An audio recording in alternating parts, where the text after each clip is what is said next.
When you're running for office, the last thing you need is a tell-all book that casts you as the main villain. Well, that's what's happening to Democratic gubernatorial candidate Charlie Crist with the release of a somewhat dreaded book. It's on sale today, just a few weeks before the author gets out of prison. Did this all unfold? Was it just this morning? Florida's Republican Party chairman said he was anxious to fight charges of theft and money laundering, and in the process expose the lies of his accusers. Then suddenly, just hours before jury selection early last year, Jim Greer pled guilty and quietly went off to prison for 15 months.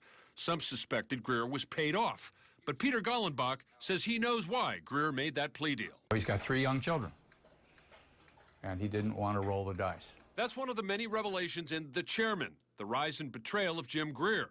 Gollenbach, a St. Pete-based author of several acclaimed books on sports and entertainment figures, says Greer was railroaded by top members of his own party.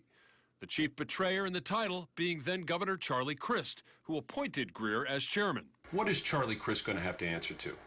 Disloyalty, mostly. That he put his political career in front of the well-being of his best friend. The book is expected to embarrass not just Charlie Crist, but other powerful Republican leaders, including Senator Marco Rubio, who's already faced scrutiny for questionable spending of party funds when he was a House rep. Republican media consultant Adam Goodman doesn't believe this book on Greer will be the bombshell some expect. The problem is he's not believable, he's not credible, and he's not liked. How can you believe this man? He's a felon.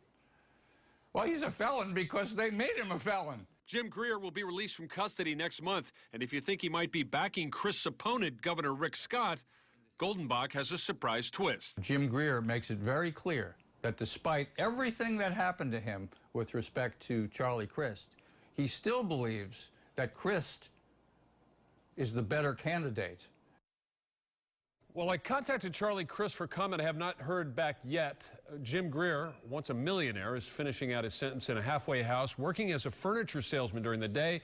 His release date from the Department of Corrections is July 5th.